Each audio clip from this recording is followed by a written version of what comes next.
Estos dos autores que nos acompañan son... el título es Novela Gamberra. Y es verdad que podemos empezar a discrepar ya sobre el nombre de Gamberra, pero sí que es verdad que son dos autores divertidos, que son las suyas, tanto La vida te matará como de la que vamos a hablar cuando mi sombra te alcance, que son dos en una. Son novelas poco convencionales en la manera como están escritas, en la manera como están planteadas, esa búsqueda en los bajos fondos, porque sí hay bajos fondos, por supuesto, estamos ante novelas negras.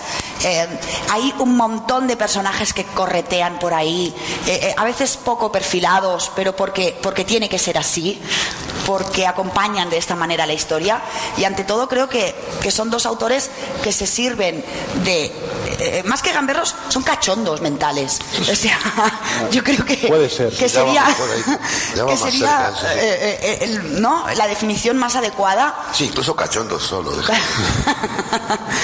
Porque utilizan pues la violencia, los matones que van apareciendo, a la investigación en su caso, etcétera, etcétera, para un poco reírse de lo más chungo que hay, porque el humor siempre es un antídoto para todo. No sé si estáis de acuerdo o no con esta definición. Yo cambiaría el gamberro por cachondos. Cachondos, sí. Sí. Más o menos. Yo creo que también de alguna manera el humor, tal como está visto dentro de la novela negra, siempre tiene un punto de distancia con respecto al género, que la gente siempre piensa que porque sea humorístico es como menos, trata temas menos importantes o desarrolla una historia menos negra, por decirlo así, cuando en realidad la novela negra, ayer lo decía Bartlett, ella el 80% de lo que hace es comedia. Uh-huh. Pero sí que es verdad que tiene ya ese hándicap, ¿no? Novela negra siempre ha estado, ahora ya no, porque está de moda y la etiqueta se la pone todo el mundo y está muy guay. Pero antes novela negra era, bueno, esa novelita del final de la estantería, de la librería, que ya de por sí es menos importante. Si encima le pones el humor cachondo yo discrepo pues de Rafa y de ti. Discrepa. Y de Gori. Discrepa. No, vamos a ver. La novela negra para mí empieza la clásica que nos gusta a todos. Sí. Empieza con Hammett y con Chandler. Chandler le agrega, si no humor, ironía. Yo no hago humor, pero es ironía en los diálogos chispeantes. Hay una ironía incluso en la manera en que él describe a los personajes. Entonces yo creo que nadie inventó nada nuevo. Lo que pasa es que, por ejemplo, en Francia admiran muchísimo a Osvaldo Soriano por una novela que llamaba El triste solitario final, que es, no me diga, ne me di pas, es la traducción francesa. Todavía se sigue vendiendo. Es una novela negra muy delirante. Si me dices delirante un poco, o que trasciende, no aburrida, llamémosla, es que yo hay novelas que me aburren. Yo no quiero que un señor me cuente, no, cuando era pequeño, si su padre le pegó cuando era pequeño al personaje, me importa, si no, no. Esto que me meten capítulos que todos son iguales y todos iguales de largo y todos para hacer que de 500 páginas, a mí me aburre. Yo sé que hay gente que con eso dice, me gasto 25 pavos en un libro y me tiene que durar un mes. A mí que mejor que me dure 2 días y que sea bueno. Entonces, yo no es tan, mi personaje nunca es tan poco perfilado, de eso discrepo. Pero le doy sí lo necesario. Bueno, pues sí que aparecen matones por aquí, quiero decir, una serie de secundarios o figurantes, ¿no? Que van desfilando y que contribuyen a la historia. Evidentemente, Chema Regui está muy bien dibujado, muy bien pero perfilado. Que nosotros le toca lo mismo. Aparte, mi lector es inteligente, porque vea yo el trabajo hecho, que ya para mí la literatura es radio fundamentalmente, y en la radio el humor es mucho más fácil que en la tele, porque un giro, una inflexión en la voz ya te hace, te da una ironía. Para mí la literatura, el 40% por lo menos lo tiene que poner el lector. Claro, y de alguna manera también es negro, pero tiene una herencia también, que puede ser una herencia de Baroja.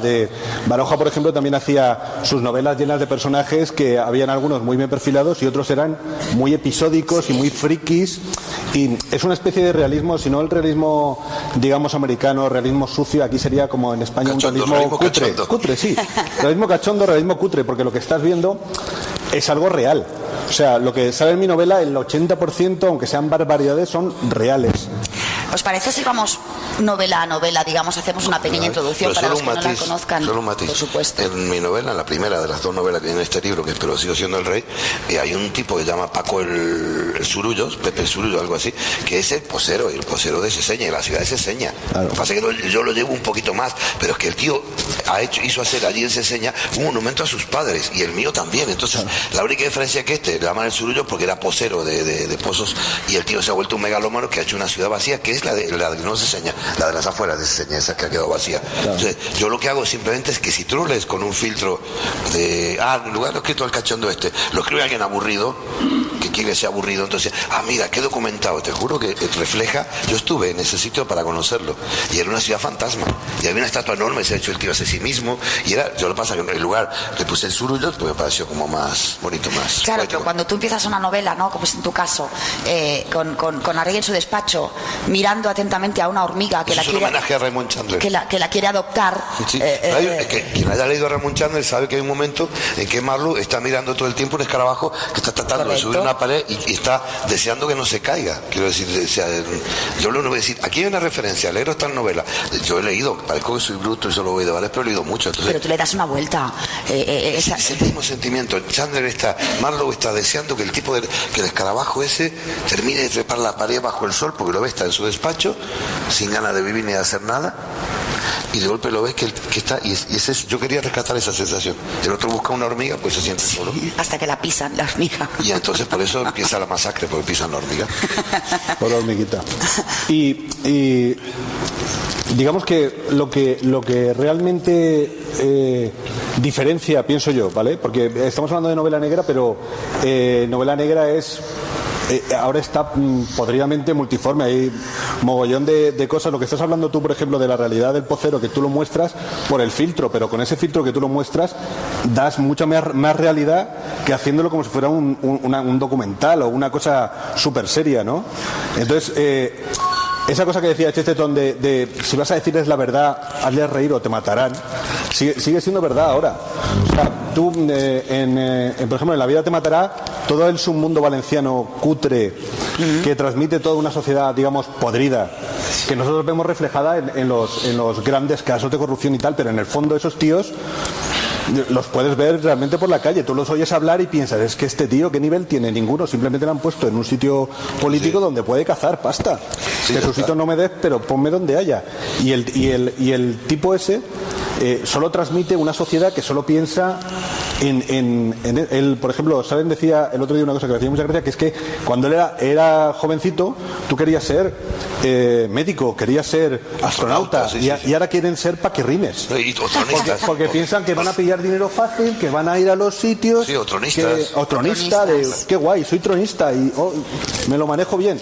Entonces hay una expectativa educativa tan destruida que la sociedad se pudre y se retroalimenta de esa propia podredumbre. Y qué mejor que la comedia para mostrarlo. En tu caso, es verdad que entonces haces, por ejemplo, ¿no? Hay una serie de personajes que todo el mundo quiere, esos diamantes que aparecen por ahí, que viene a ser, pues sí, como una representación de lo que de los altos cargos de Valencia, que todo el mundo quiere lo mismo, pero en pequeño, movidos en los bares, en una despedida de solteros, unas putas por allí, bueno, como... Es una versión cutre de la avaricia valenciana, por decirlo así, aunque es verdad que tenemos la fama, pero joder, quiero decir... No, aquí podríamos competir a ver quién tiene más, mía, ¿no? Madrid, Barcelona, Valencia... No ganaríamos nosotros, te lo aseguro. Lo que pasa es que somos más...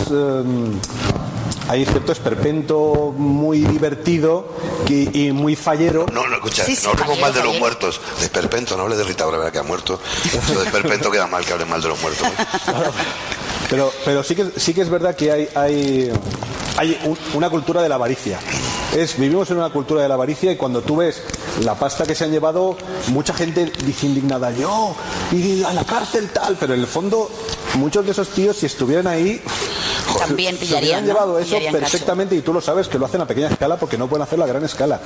Así que en el fondo vivimos en una sociedad podrida, y lo que hablábamos, y la comedia es la mejor manera de demostrarlo, porque si lo muestras tal cual es todo demasiado desagradable, demasiado cutre. Aparte que no puedes competir con personajes como el yonki del dinero, eso lo pones en una novela y no lo puedes inventar. Esto con quién coño, quién se va a creer esta mierda, este personaje no hay quien se lo crea. Sí. Y es real. Ayer por la noche Rafa me explicaba cosas, ¿no? Hablando, cuando Alicia decía aquello de verdad o verosímil, Rafa contaba cosas que eran verdad sobre sus queridos políticos valencianos. Maravilloso. Y no te lo vas a creer, o sea, dices, claro, no, esto no puede ser. Claro. Parece increíble, ¿no? Y sí que es verdad que, por ejemplo, en tu caso, La vida te matará, al revés. si no pasara por el filtro de lo hilarante, de lo semicómico, ese realismo sucio, esa violencia sería mucho más difícil de digerir.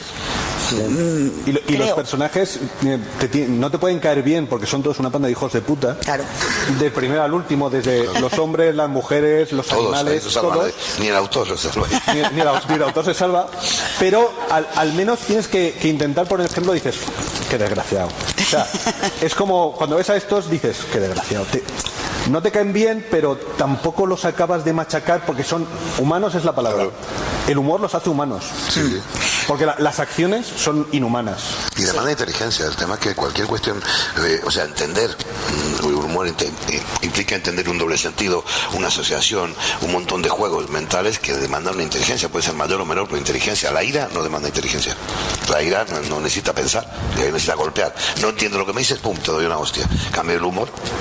El humor necesita, claro. O sea, hay un mecanismo que todos lo hemos visto en la publicidad. Ahora la publicidad ha decaído mucho por la crisis, pero antes de la crisis había unos anuncios que eran súper raros pero muy locos. Tú ves un anuncio que te descojonabas por joder, que te sentías inteligente, qué listos son estos tíos, que los he entendido yo. Yo he trabajado en publicidad hace años, he sido puta también con mucha gente, pero entonces el anuncio que trabaja con el cierto humor inteligente, lo que te has sentido, tú vas a ver un Lelutier, un espectáculo de humor inteligente y te sientes listo tú, aunque hay 3.000 personas riéndose de lo mismo. Si ves un humor de chiquito de la calzada, pues sí, venga, me río en el bar.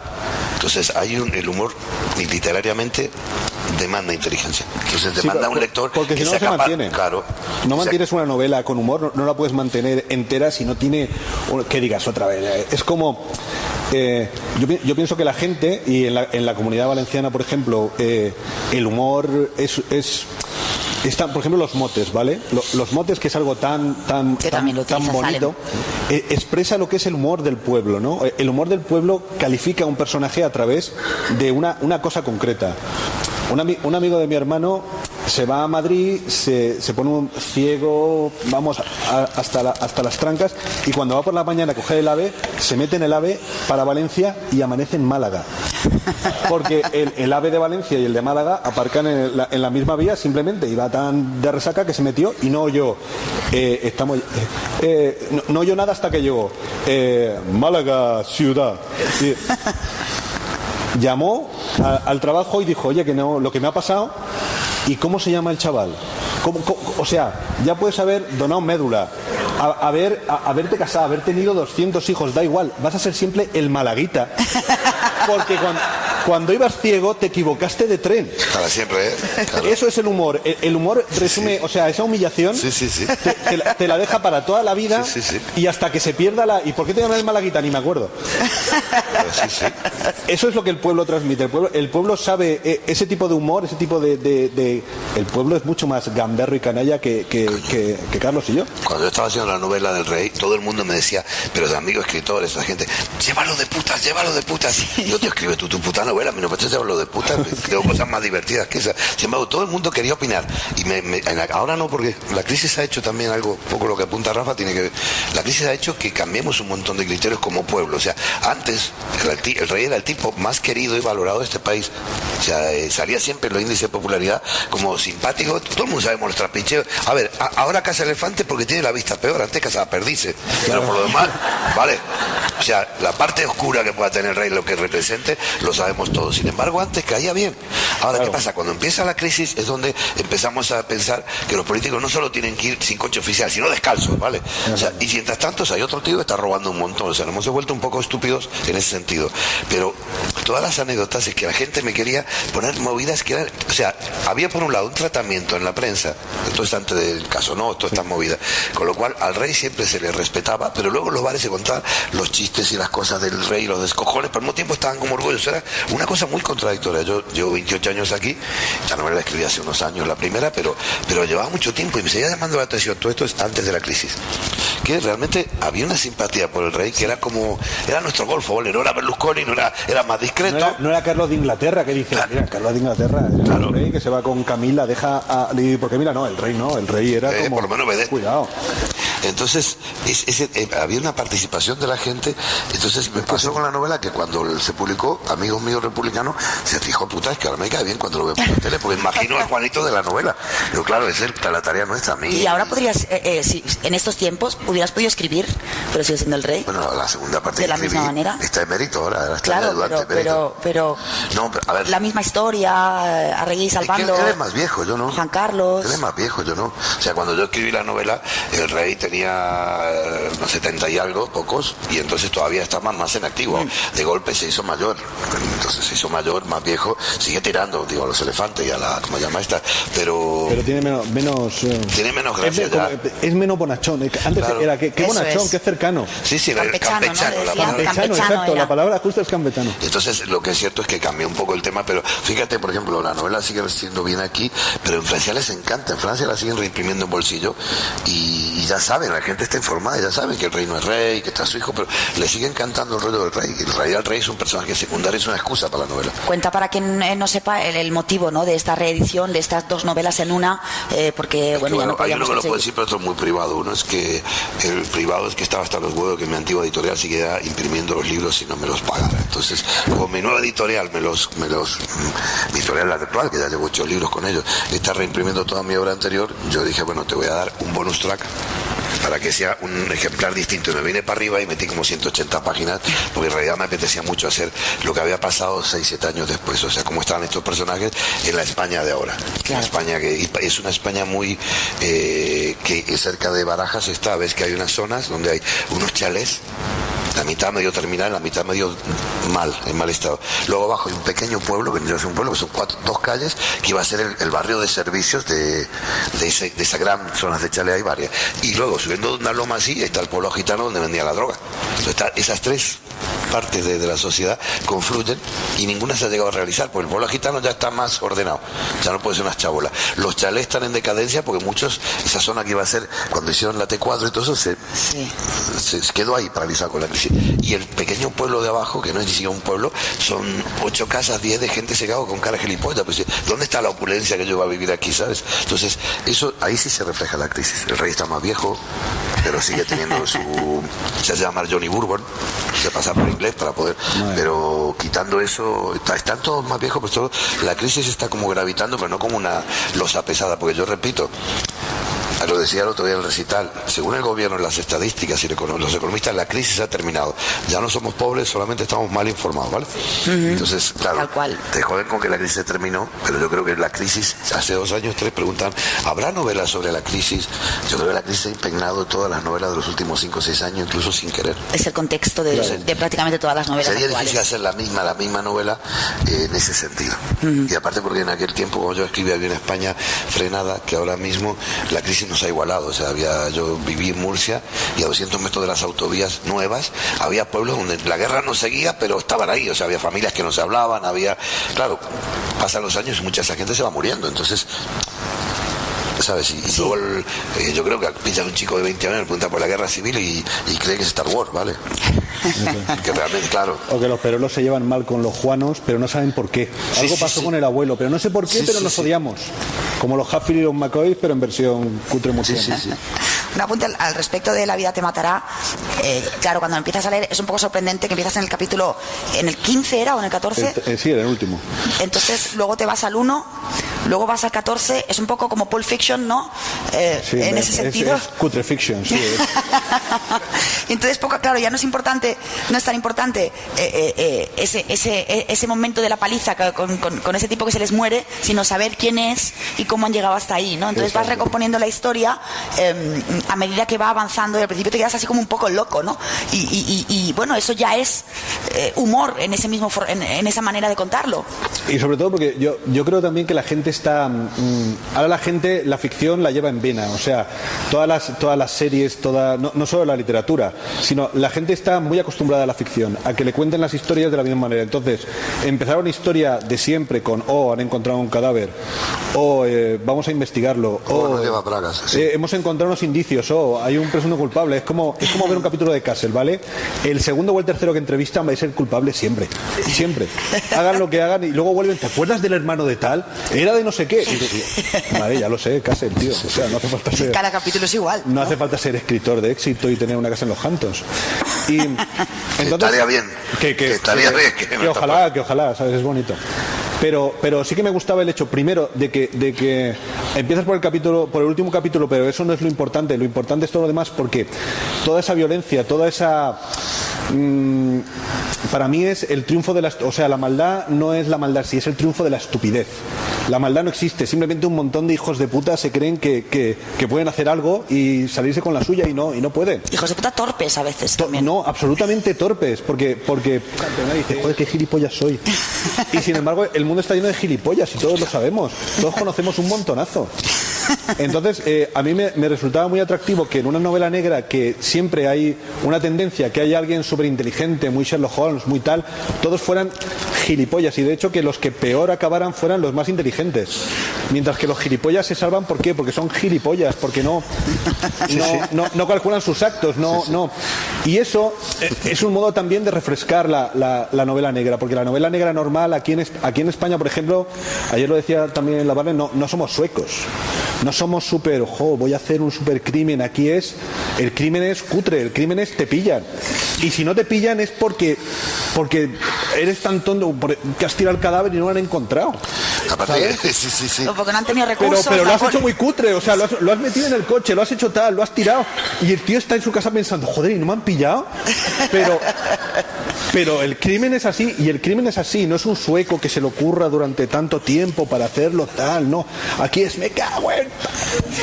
Y lo mata. Aparte de cuando yo este rollo de leer la prensa para documentarte a mí no me gusta, pero sí me gusta ver muchas veces que hay noticias, como decía Rafa, que superan cualquier cosa que imagines. Que no las puedes usar, además. Aparte yo he sido periodista muchos años, por lo tanto, incluso hay bulos que salen que te pones a detectar y tiras de la cuerda, pues esto no puede ser. O sea, típica historia del gerente con la secretaria de donde sea que se quedan enganchados, lo tienen que llevar una camilla de 2 plazas. Yo he leído hasta en un diario de Marruecos, ¿vale? De momento que dices, en algún caso era real, pero no puede ser que sean tantos. Pero hay otras cosas que sí, por ejemplo, la cantidad de tipos que van a robar y se quedan dormidos donde están robando. La cantidad de tipos que se olvidan el DNI. ¿Cómo llevas el DNI a robar, gilipollas? Y sin embargo se lo olvidan, pero es que es real, pero todos los años ves, pero solo en España hay varios casos. O sea, obviamente muchas veces el delincuente es tonto, es torpe, ya incluso ni siquiera queda la excusa del yonki, ¿vale? O sea, que es gilipollas, como dices tú. Entonces, hay mucho, no digo que haya humor, y muchos crímenes no se resuelven. Fíjate que si el tipo no se deja el DNI ahí, o igual viene alguien lo patea y no lo ve. O sea, a mí me ha hablado, no voy a dar muchos datos, pero un amigo policía me decía, tío, con el rollo de la CSI, los de la científica, es tan insoportable, le van poniendo cartelitos a todo, y más de una vez ves a un tipo pisando una huella, tío, déjate que no lo, sabes, que razonar un poco. Y luego, la parte esta que decía Rafa del ser súper inteligente que nos han vendido, yo creo que ha hecho muchísimo daño a la novela negra, toda esta serie desde CSI en adelante. Un forense es un forense, le hacen, esto es caca de camello, y se murió a tal hora, a lo mejor 6 horas, claro que puede darte. De hecho, las pruebas periciales forenses, claro, pero las pruebas periciales, fíjate que dice, no, esto es caca de camello, pero solo se da en el Sáhara y aquí a la vuelta. Y aquí a la vuelta. Nada más. Y dice, levanta la bota. Con lo cual el crimen es aquí a la vuelta, está claro. Claro, entonces el tema es que, obviamente, que hasta las pruebas periciales, que son muy importantes, los juicios con jurado, son objetables. Siempre hay dos opiniones. Está qué perito convence. O sea, y nos han convencido. Y por otro lado, está el síndrome del doctor House, que digo, es el peor médico del mundo. Yo, si viene a verme, le pego en la pata buena. Es un tipo que dice, tiene no sé qué. Cuando está muriendo, tiene no sé cuánto. Cuando ya llevo 1 hora que da el tipo, la está por cagarla, te da una aspirina y te curaste o te descubre. O sea, qué genio de los diagnósticos si te equivocaste 8 veces, cabrón. Te metiste en la casa del tipo, en su correo electrónico, todo. Exacto. No, y no se mueren porque no se les puede morir, se murió uno una vez. Pero los torturan. Yo lo veo venir y le pego en la pata buena. Entonces, es lo que dices tú, como o caso cerrado, todas estas series, ¿no? Que es interesante las primeras 4 veces dice, tío, ya sabemos que va a ser este o este. Claro. Porque siempre tiene que ser alguien de los que ha entrevistado y siempre...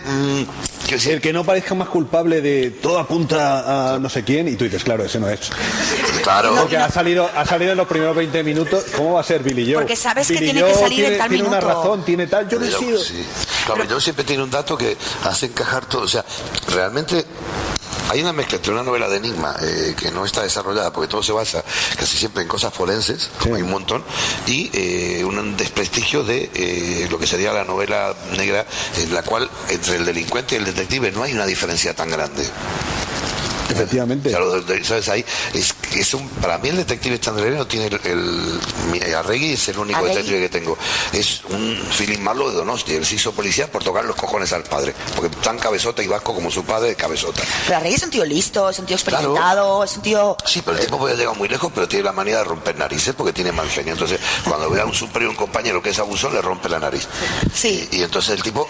Sí, es de mano corta, digamos. Sí que hay un juego de rasgos chandlerianos, pero porque el detective chandleriano tú ves Philip Marlowe es un tipo que tiene más cultura que mucha de la gente con la que trata. Le gusta la poesía. De hecho, el hombre que dice Marlowe con la E como el poeta, tiene un montón... Siempre está por encima. Claro, no está por encima, cuidado. Lo que pasa es que es el último detective que no tiene historia.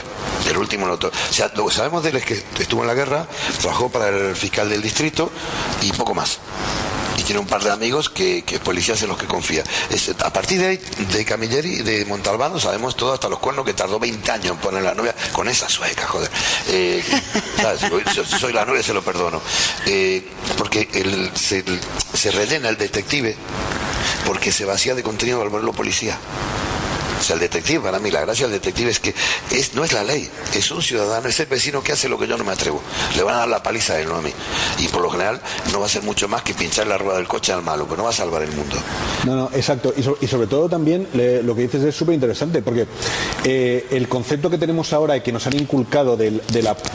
Digamos que la novela negra, lo negro se basa todo en lo mismo, o sea, en infligir a alguien, cree que puede infligir la ley y puede o no salirse con la suya, claro. No hay más, puedes matar a alguien, robar, vengarte, hacer lo que sea. Y la policía siempre es eso, una búsqueda de un culpable, pero lo que mola, a mí lo que me gusta o lo que me atrae o lo que creo que es que lo que mola es el que comete el crimen. También, o sea, claro. El tío que va a investigarlo, ¿por qué este tío quiere matar a su suegra? ¿Por qué este tío quiere robar esto porque está desesperado? O sea, eso es más interesante. Sobre todo la gente normal, porque los que cometen crímenes son la gente normal. Cualquiera de nosotras. Puesta en situaciones límites, que la novela negra lo que te sirve es que a mí, siempre se cuenta que lo hablábamos ayer, que a Chandler cuando hizo el guión de Largo Adiós del Sueño Eterno, le sobraba un muerto.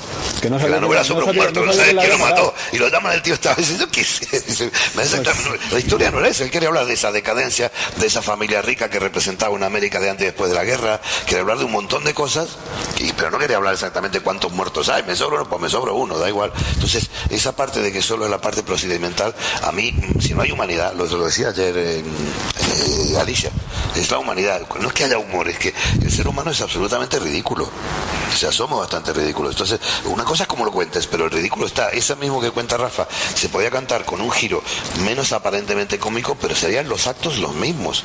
Exacto. Porque son igual de estúpidos los personajes y igual de estúpida la sociedad que los rodea. Y no tienen esa seriedad ni ese creerse como personajes que están, digamos que tienen un...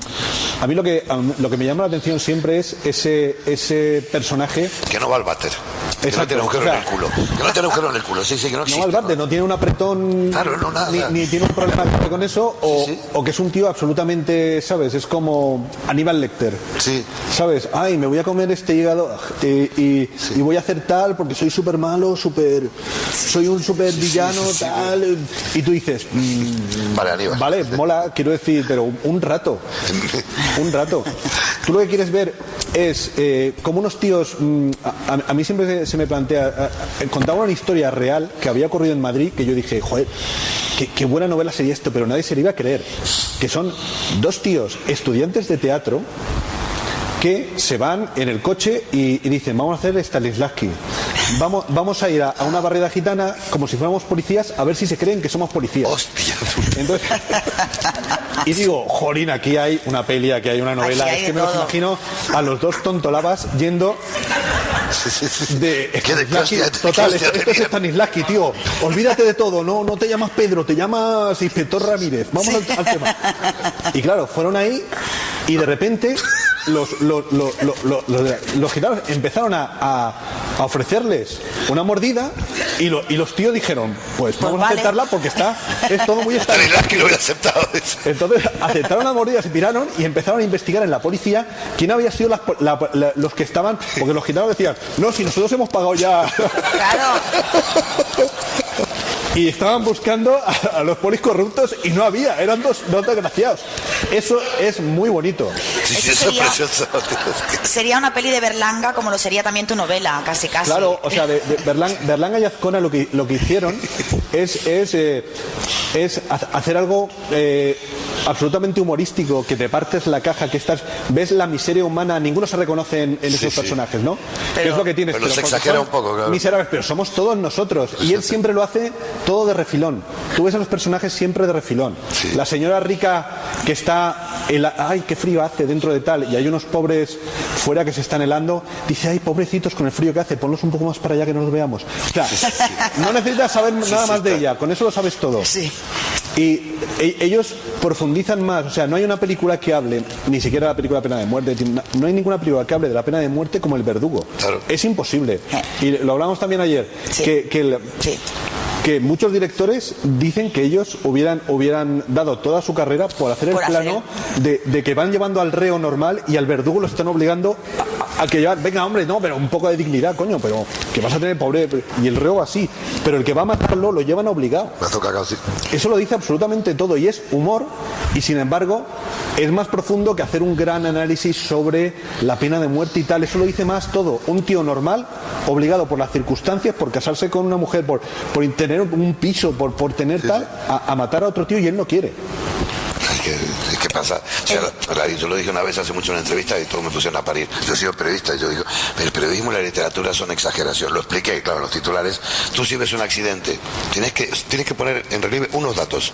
Al poner en relieve unos datos con respecto a los otros, estás de alguna manera exagerando la importancia de esos datos porque decides que son más importantes. Estás dando una visión. Pero que tú dices, lo del verdugo habrá habido gente incluso tal así que a lo mejor disimuló, pero por todo estaba cagada. Quiero decir, porque realmente es así. O sea, la vida tiene un montón de absurdo. Eso contas de los tipos estos, pues pueden haber terminado hasta muertos es que imagínate, los podían haber hasta matado. Me comentaba estaba por aquí Elena ayer de mi primera novela Camino de Ida, es que está el delirio, eso lo soñaste, no lo soñé, es que yo he vivido en Ceuta y Melilla y te digo que cuando había partidos del Mundial de Fútbol tú podías pasar andando, haciendo así, pero los policías nacionales, a los otros que no te medían, estaban viendo los putos partidos de fútbol. Se están viendo el partido de fútbol, y una vez un partido de fútbol en Marruecos me pilló a mí cuando fue la tormenta del desierto unos días antes y prendió un fuego a 2 provincias de Marruecos la gente, y eso nunca se ve en los periódicos. Yo digo, ¿qué ha pasado aquí? Yo en el hotel encerrado, acojonado, ha pasado la guerra. No, había perdido un equipo contra otro y los monjes se liaron y quemaron barriadas y movidas, ¿sabes? Y tuvo que estar el ejército, no se ve en ningún lado. Y era por un partido de fútbol. Una vez me contaron que a la hora de las grandes telenovelas en el mundo árabe no se cometían tampoco y eso crímenes. Que no se ve ni una teta. Pero sí, ¿no? Pero es que ni los delincuentes se les ocurre, porque también están enganchados a las telenovelas, que las ven todos así, en camarilla, ponen una tele en el bar y están todas las familias ahí viéndolas y no sucede nada. En Valencia siempre hay un tópico entre los guionistas valencianos, que todos los guionistas valencianos, absolutamente todos, tienen una idea de guión en que se atraca un banco durante la mascleta. Claro. Porque dicen, están ahí en la mascleta y entonces tú vas al banco y entran los tíos y atracan porque están y el ruido que hay, pues puedes hasta pegarte todo el mundo que conoces. Porque lo has pensado. A pensar hacerlo. Y mucha gente, y estoy seguro que mucha gente normal ha pensado, joder, me voy yo aquí a un bancaja con esto tal, están incluso disfrazado de fallera, aquí con los cascos. Vestido de fallera. En el caso de Arregui me gustaría también comentar el tema de es un enamorado. Y eso también es triste, o sea, lo que pasa es que los personajes, todos mis personajes, eso también lo humaniza, ¿no? Porque da hostias como panes, pero luego tiene esa debilidad. Es un tipo triste. Yo quería juntar, mi idea era un viejo prematuro, un tipo que la plenitud de todo su rigor personal y su inteligencia de su vida podía ser hasta rico si quisiera. Es un triste y es un viejo prematuro. Lleva como 6-7 años sintiéndose culpable de la muerte de su novia solo porque no estuvo allí, pero era de día, o sea, podía pasar en cualquier otro momento. Y un viejo niño, como era la figura que yo tenía al rey. Yo comentaba ayer con ellos que yo fui corresponsal en Casa Real, Senado y Congreso durante 3 años y hacía fotitos para los diarios de Ceuta, Melilla, Murcia, una cadena donde la que yo fui jefe una vez y luego dejé todo para hacerme escritora, que me veis como un pringao, pero feliz. Y entonces, claro, el rey hacía cosas que, claro, yo luego de ahí saqué el personaje, pues el tipo venía, se colaba entre los fotógrafos de F que conocía de hacía 30 años, por ejemplo, había algunos que lo conocían, ¿qué es Manolo y tu nieto? ¿Cómo estás? Sabía los nombres, a mí me lo preguntó 2 veces, a la tercera vez, ¿qué tal, Carlos? Dile que compra una cámara buena, no esta mierda. O sea, se metía con nosotros, se escondía ahí y se ponía a contar chistes verdes. O había una gala por ahí Y entonces se venía al rato, se escapaba. ¿Qué? Esta mierda de jamón lo ha puesto, se venía con 4 platos de jamón y contaba unos chistes malísimos. Pero claro, lo veía más gente, bueno, ya está, tampoco mucho más, ¿no? De golpe lo estaban buscando porque había un acto del 30 aniversario de la coronación que se suspendió por un atentado de estas, hizo un año después, salieron en el Pardo, nosotros aquí en el Corralito, los tíos esto de mirando no sé qué, se abre una puerta pequeñita, hace así, se viene con nosotros, se esconde y se pone a contar movidas. Al rato sale uno de estos, lo ve y entonces se va para adentro y dice, muchacho, le he cagado. Señora la reina, hace así y dice, me tengo que ir a trabajar. La reina se abre el puerta y se va y se mete otra vez por la puerta chiquita. Claro, más allá de que sea populismo, me da igual, yo me descojonaba porque decía, es un puto personaje, lo tengo que hacer personaje. Entonces cuando terminé la novela le puse para Juanito, escribí una carta. Digo, parece que estoy pidiendo permiso, ya lo hice. Escribo otra, parece que estoy pidiendo disculpas, no tengo que disculparme. ¿Para qué de explicación? De que para Juanito, mi personaje más divertido, punto suspensivo, hasta el momento. Un abrazo, tal.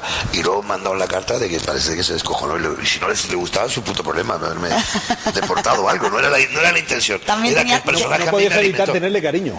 No, porque a mí me alimentó eso, claro. Esa proximidad que igual era fingida, pero de todas las veces que le vi, ese día, después cuando pasó todo serio, que estaban todos los presidentes autonómicos esperando una hora y los senadores para recibir su medalla, cuando pasa que el Urdangarín todavía era bueno y todas esas cosas, y el marichalar no se marichalaba demasiado, pasan todos juntos y él pasa adelante y mira, y cuando hemos sacado la foto, como el tipo tiene tantos años, cuando hemos sacado la foto, justo en el momento que ya no hay más foto, pega un guiño, como descojonándose con nosotros, los fotógrafos, que éramos como 20, claro, la mitad lo conocían, había uno que se había colado cuando estaba muriendo Franco. O sea, que tenía sentido del humor.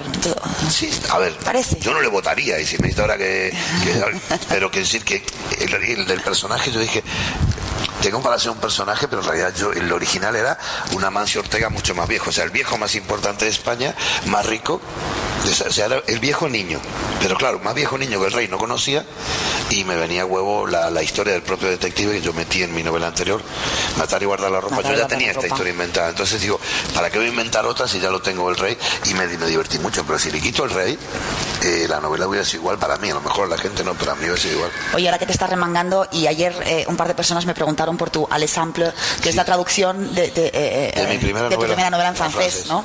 La primera vez se publicó en España. Me preguntaban por los tatuajes de los argentinos, como Marcelo había explicado el suyo. Yo soy discreto, los que muestro, los otros ya hay que tener más intimidad para verlo, ¿no? Pero ese sí, Aller Simple es como lo habían traducido en francés, ¿no? No, lo traduje yo, o sea, el título es mío, porque la traducción literal no era, en cambio en Francia pues es un trayecto París-Aller Simple, o sea, solo de ida. Solo de ida. Entonces, el camino de ida era que no me gustaba tanto el título, entonces sí, me tatué pues mi primera novela, también la primera en francés. ¿Cuándo vamos a tener la segunda de Rafa? Eso. Aquí que me está mirando Gori. Eso. Gori, ¿cuándo viene la segunda de Rafa? ¿Ah? Se me ha complicado todo un poco ahora, pero... Uy. Vaya. Eso no lo sabía Gori. pero estoy en ello. Es una especie de Estamos trabajando de en western en la Horta Valenciana. En la Horta Valenciana. Sí. Y cualquier parecido con la realidad será pura cualquier coincidencia. parecido con la realidad es que la realidad es peor que si tenéis oportunidad de charlar un rato con él y que os cuente cosas de la realidad de Valencia, de Zaplan & Company, etcétera, es que de verdad os va a parecer increíble todo. Supera la ficción, pero sí que creo que de alguna manera muchas cosas no las puedes contar porque lógicamente no solo no te van a creer, sino que también, yo qué sé, es como muy alta esfera, aunque sea muy cutre todo, porque las altas esferas es como cuando ves hablar a Urdangarín dices, hostia, se llevó la pasta el duque en Palma, ¿sabes? A mí me encanta eso, a mí me encanta, por ejemplo, esa capacidad que tenemos, la Pantoja, por ejemplo, ¿vale? Cuando la Pantoja le hacen el juicio tal y la gente que vaya 7 años porque la Pantoja que devuelva todo lo tal, la Pantoja pasa 2 años, sale y el otro día aparece en la televisión por todo lo alto. Exacto, y como si fuera la más grande. Y entonces, de repente, Urdangarín, que lo metan en la cárcel. A la pobre Pantoja la metieron y tú pensando, pero tú, cabrón, que estabas diciendo que la Pantoja, que la encerraran bajo 4 llaves. Ese doble rasero de la actualidad que tenemos. y que esas altas esferas son así de cutres. O sea, tú ves al tío, al Bigotes, al señor Correa, al señor Gürtel, sí, y tal, y los oyes hablar y dices... Cuéntalo de Gürtel. ¿Cuál es el del boquete de putas? ¿Por qué se llama Gürtel la trama Gürtel? ¿El del boquete de putas era vuestro o era de Madrid? El del boquete de putas. El boquete de putas era de Madrid. Era de Madrid. Me gustaría que fuera valenciano, porque queda muy valenciano el boquete de putas. Sí, pero yo creo que me has pasado de hecho la misma. No, lo que yo le decía es que si yo fuera policía, yo querría ser el más guay de todos, que es el que pone los nombres a las operaciones. Ah, sí. Yo creo que se fuman porros, tío. Ese es el puto amo, es el crack de todo, porque es... Chavales, ya tengo... La operación que tenemos, ¿cómo es? La operación Gürtel. Gürtel es Correa en alemán. No hay quien nos pille, tío. Operación Pitufo. ¿Por qué? Porque hay corrupción de policías. Operación Pitufo. Sí, como Operación Pica, porque pican de aquí, pican de allí, pican de allí. Es todo verdad. Sí. Y tú lo dices y parece que te estés riendo de la propia seguro el que ha ido a hacer un seminario en el FBI o algo así. Exacto, parece que hasta en cuántico, es el que está en cuántico. Pero yo creo que deben hacer como un brainstorming para decidir los nombres, ¿no? Hacer un listado. Un listado y se ponen ahí a lanzar. Mejor otro va cojonado diciendo, a ver si yo voy preso. Exactamente. Y que se podía haber muerto el tío. Claro. Realmente. Por eso el humor está en vuestra mirada, propiamente. Escucha, yo lo voy a hacer mucho más corto que ayer. Yo me casé con 19 años con una hipocondríaca. Cada vez que le decía, no íbamos a dejar, perdió 2 niños y demás. Se suicidaba, se intentaba suicidar. Yo digo, esta tía. Hasta que un día con 22 dije, mira, ¿sabes qué te digo? Suicídate si quieres. Que yo intenté suicidarme 2 veces y pensaba hacerlo. Porque no, digo, antes que sea culpable. Al final la veo a los 3 años, está preciosa, con 2 gemelas, más guapa que nunca, se casó con su médico. Claro. Entonces, la hipocondríaca, que se enfermaba de todo. Entonces, tú eliges de qué lado lo cuentas. A mí me pareció tan gracioso, tan karma, tan... Claro que sí, coño, la vida tiene que ser esto. O sea, lo que voy a contar, no, que me intenté suicidar, me tomé las pastillas, que por suerte vomité y que lo hice. Y que dije, una coña, ya no me suicido más. Pero en vez de tomarte la situación en serio como algo propio, lo tomas de la parte que la tienes que tomar, que es la parte de la ironía de la vida. Claro, entonces, cuando empezamos, volvemos al principio. Yo no creo que sea ni novela gamberra, ni novela cachonda, es no aburrida, es que parece que hay que contar cosas truculentas. Aplastó al bebé y le cortó los deditos y luego, como el San Vicente Ferrer que lo cosió, y lo sequé y no sé cuánto, ¿sabes? Quiero decir, ahora vivimos una época en que la novela tiene que tener una truculencia. Si no aparece un bebé muerto, ¿sabes? Que parece el chiste de nuestro amigo. Si no aparece un bebé muerto, no hay. Si no aparece, quiero decir, ¿por qué? Porque hemos superado el nivel de sorpresa. Pero que yo creo que hay mucho más. Es como, a ver, yo cuando leo, a mí me sigue gustando Montalbano, aunque pero Messi es como tu tío, ya. Las últimas no me llegan tanto. Montalbán siempre, pero que yo lo sigo releyendo. Yo me releo cada 2 años 3 Los mares del sur, y es una de las 10 novelas que me llevaría a una isla desierta, aparte de algunas señoritas que me hicieron compañía, pues. Pero eso ya, ¿vale? Pero Montalbano, yo no lo leo para enterarme cómo se vive en Sicilia, me da exactamente igual, pues voy a Sicilia, voy a documental. No lo leo porque me gusta cómo está escrito. Y incluso aunque ese humor que tiene, que es muy recurrente, porque el personaje se repite mucho, pero incluso hay un pequeño pozo de cierto lirismo, hay una épica. Yo creo que la novela negra tiene incluso la épica del perdedor, o la épica de lo que dice Rafa, la antiépica de estos tipos. La antiépica del cutre. Se termina salvando el más cutre, el más... pero es que existe, o sea, yo seguiré siendo chandleriano aunque no escriba una novela negra más en mi vida, porque me gusta esa épica, pero la épica pequeña, ¿no? El tipo no triunfa, queda hecho un pringado. De hecho, cuando Raymond Chandler se siente morir, sabe que le queda poco de vida, después de no sé cuánto intento de suicidio, decide que se case con la millonaria Marlowe. Para Marlowe, casarse con una millonaria es, aunque la quiera, renunciar a todo lo que ha sido. De hecho, lo que él empezó a escribir antes de morirse, él ya estaba casado con la tía, pero ya iba camino al divorcio, ya iba... ¿Por qué? Porque no le servía ese personaje, esa teoría de que el personaje tiene que avanzar. En la novela negra, en realidad, el detective clásico, el que me gustaba a mí, en realidad él no avanza. Quien avanza es el caso, la miseria que le está viendo, es un testigo de una miseria casi igual a la suya, que muchas veces es tan absurda que puede ser graciosa a vista de fuera, si estamos en nuestra casa, pero... Insisto en que creo que es vuestra mirada la que hace, pues eso, ¿no? Toda esa realidad, que la podamos ver el resto, y os lo agradecemos los lectores de esa manera divertida, ¿no? Hoy estamos con Carlos Salem, Cuando mi sombra te alcance, es su nueva novela, 2 en 1. Sí, 2 por 1, estamos en tiempo de crisis. Exacto. Eso sí, en el bolso pesa. No, Armas arma de defensa personal. Arma de defensa personal, y eso está bien, porque... Sí, y por otro lado... Es para joder a Ryanair, dice, no, llevo un libro. Quéjate, llevo un libro. Toma. Jódete, que fole. La primera de Rafa Calatayud, que ya deseamos y esperamos que pronto llegue. Rafa, ¿cómo se va a llamar la siguiente? No tengo título aún, pero ya veremos, ¿no? Está por ahí mirándome y diciendo, Rafa, una cerveza si dice algo y se compromete. No, pero ya veremos. Quería poner el nombre como de western, sí, aunque sean, o sea, no realmente no es un western, pero para mí lo es, o sea. ¿Tienes un plazo más o menos? ¿Este año estará? Yo creo que este año estará, sí, sin duda. Antes de